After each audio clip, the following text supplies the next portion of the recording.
자, 안녕하십니까. 11월 16일 목요일 이슈맨의 마감 브리핑을 시작을 하도록 하겠습니다.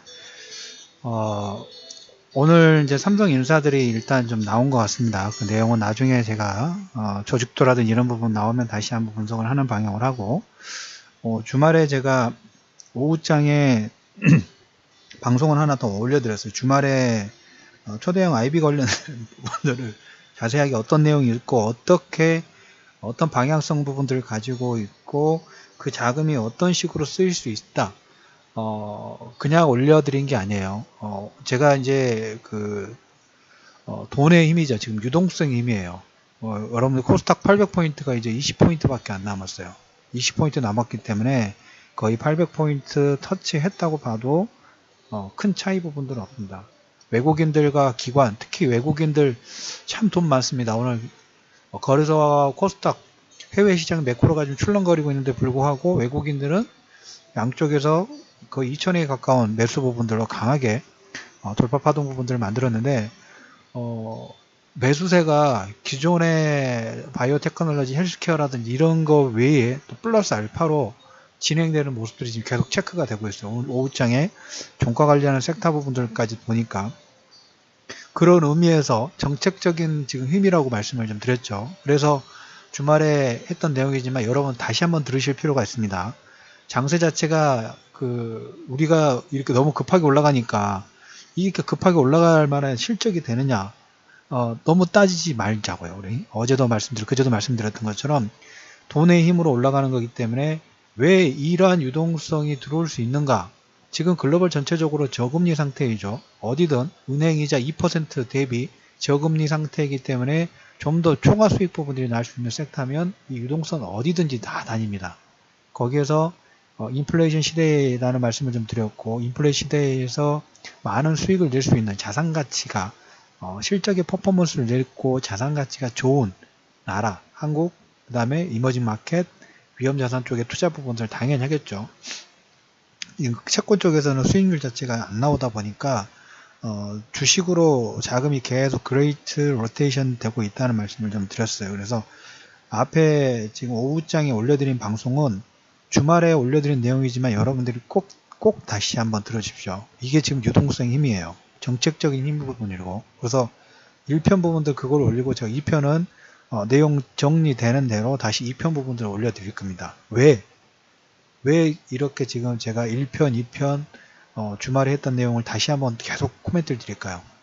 제가 그런 거에 시장의 방향성이 주도주군이 형성이 되고 있다라는 그런 의미로 여러분들이 보셔야 됩니다. 그래서 앞에 녹음했던 내용 다시 한번 꼭 들으시고, 초대형 IB에서 나오는 이 자금, 물론 아직 형성된 건 아닙니다. 최소한 40조에서 50조 정도 레버리지가 썼을 때 절반 이상 50% 최소 50%는 기업 금융 관련된 부분들을 사용을 해야 돼요. 그랬을 때 그 유동성이 점차적으로 커졌을 때 어떤 효과 부분들이 있을지, 이게 어떻게 보면 세제 개혁안이라든지 미국의 금융 규제 부분들을 완화를 하고 지금 내년에 이제 파월 연준 의장 이 금융 완화의 어떤 시스템 부분을 돌았을 때 연준에 갇혀있던 자금이 민간 쪽으로 나왔을 때 이 통화성수가 가파라지면서 유동성이 급격하게 진행됐을 때 이 효과 부분들하고 얼추 비슷하다고 보실 수도 있어요. 그 돈의 힘이니까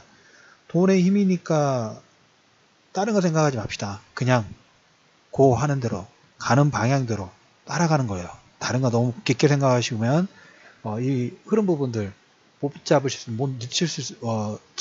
수도 있으니까 계속 외국인들과 기관 이 양쪽 창구에서 자금을 쓰는 방향에 편입을 하셔야 된다라는 얘기 드리고, 오늘 보시면 제가 이제 신라젠하고 셀트리온 그 다음에 HLB 이런 종목군들 얘기를 드리고 있는데 오늘 이제 외국인들과 기관들이 2천억 정도 매수 들어왔죠.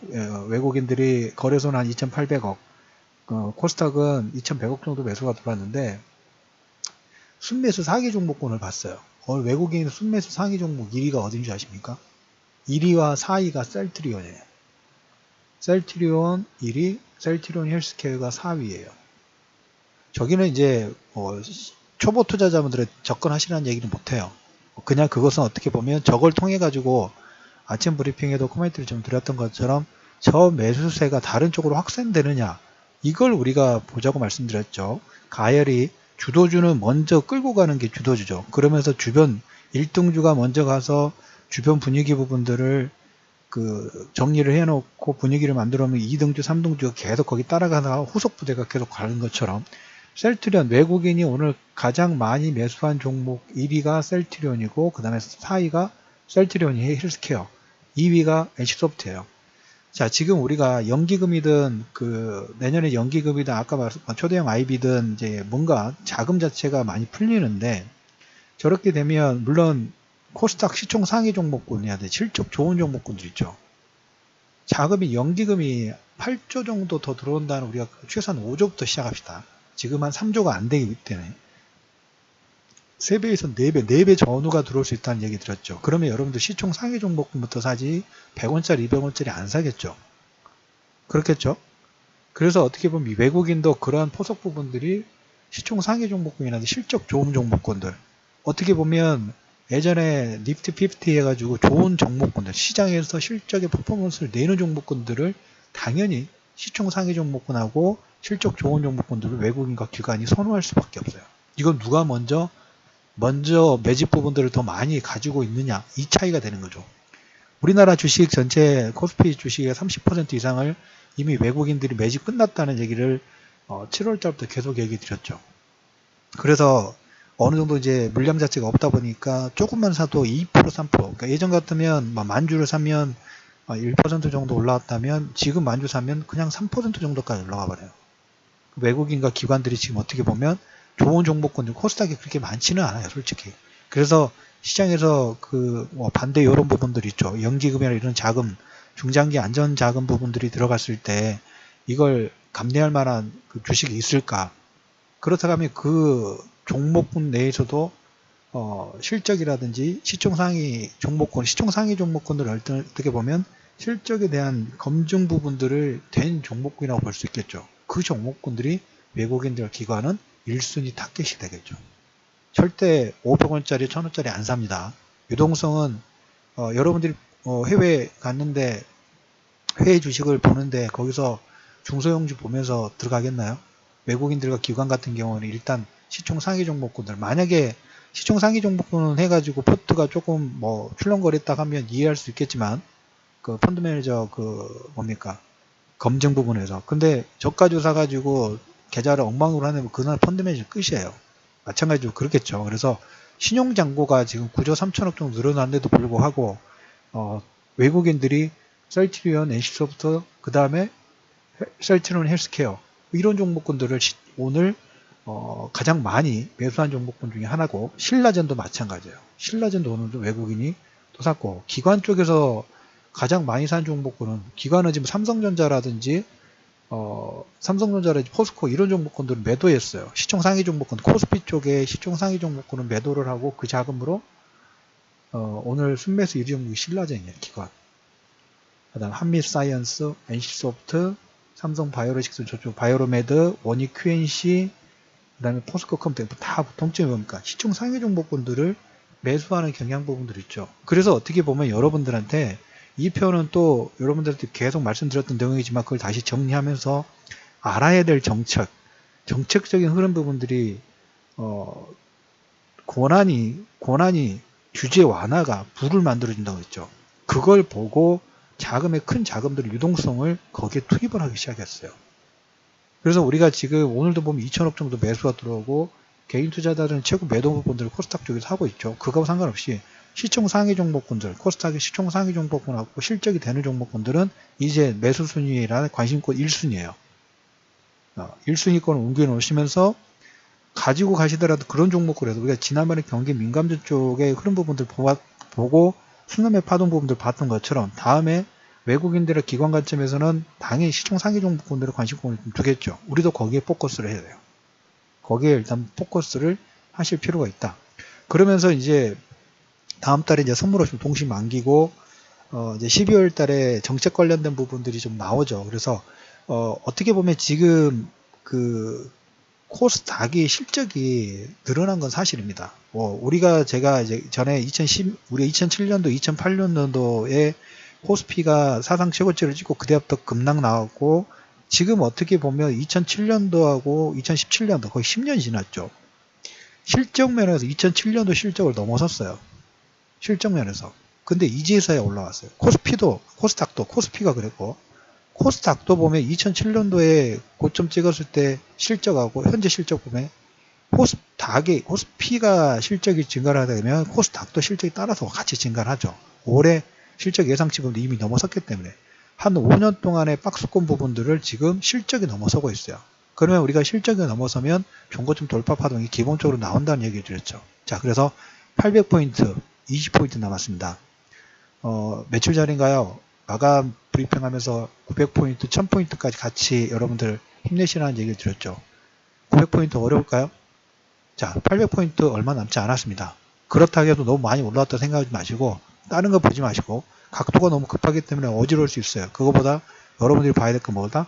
외국인들 기관의 힘이 왜 이렇게 코스닥 쪽에 실적이 어느 정도 조금씩 검증이 되고 있고, 향후에 정책적으로 규제 부분들이 완화되면서 들어올 수 있는 돈의 유동성의 범위가 예전에 1차로 했다면 3차로, 4차로까지 확장되고 있는 모습에 여러분이 꼭 주목하실 필요가 있다는 얘기를 드리면서 금일 마감 브리핑은 여기서 마무리하도록 하겠고요.